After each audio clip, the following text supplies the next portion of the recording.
termasuk Nabi Muhammad SAW. Ya, hikmah itu diajarkan. Quran surah kedua Al-Baqarah ayat 151. Ya, paling kanan agak sedikit ke bawah. Kalau tadi di kiri atas ya, di surat Maryam, di mushaf standar. Quran surah kedua kembali ayat 151. Kama arsalna fikum rasulan minkum yatlu alaikum ayatina wa yuzakkikum wa yuallimukumul kitaba wal hikmah wa yuallimukum ma lam takunu ta'lamun. Kan? Jadi, di dalam kitab ini ada hikmah. Hikmah puncak pengetahuan tertinggi. Kalau bisa kita dapatkan, ada akselerasi untuk mendapatkan pengetahuan yang lain, sekaligus menangkap aspek-aspek yang ditampilkan dari informasi yang menuntut keimanan kita untuk meyakininya. Di antara itu semua, pembahasannya akan terkait berkelindan dengan keadaan tentang yaumul akhir. Ya, keadaan-keadaan khususnya yang terkait dengan hal yang kubra, hal-hal dahsyatnya, hal-hal besarnya yang itu mutlak kita harus yakini dengan sebenar-benarnya, sekuat-kuatnya. Karena itulah segala yang terkait dengan yaumul akhir menuntut keimanan kita dikuatkan dan selalu disandingkan dengan keimanan kita kepada Allah pada umumnya dalam uraian ayat-ayat Al-Quran seperti yang kita bacakan di pertemuan yang lalu. Dari mulai Al-Baqarah ayat yang ke-8, minan nasi may yaqulu amana billahi wal yaumil akhir. Keimanan kepada Allah disandingkan dengan yaumul akhir.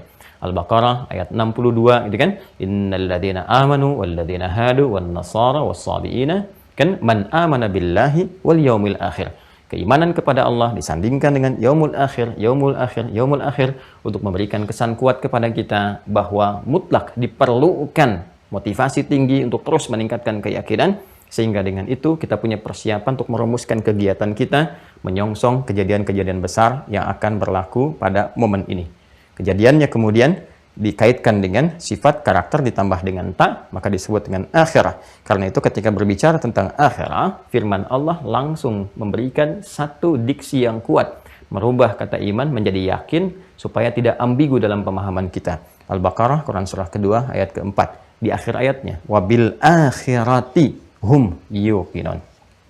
Dan sifat orang takwa itu, orang yang ingin mendekat kepada Allah, punya rumusan-rumusan kehidupan, terhadap program-program akhiratnya, dia yakin, karena itu dia menyiapkan persiapan-persiapan terbaiknya.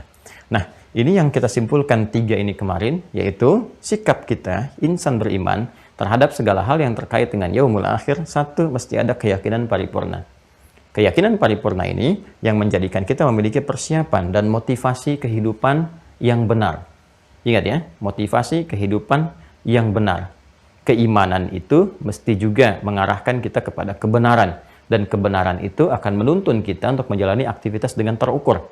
Karena itu kemudian pembahasan tentang iman terhadap yaumul akhir seharusnya menjadikan kita feedbacknya dapat menata kurikulum kehidupan yang jelas. Bahkan dari bangun tidur sampai dengan tidur lagi. Imma persiapan untuk kita wafat, sughra, ya?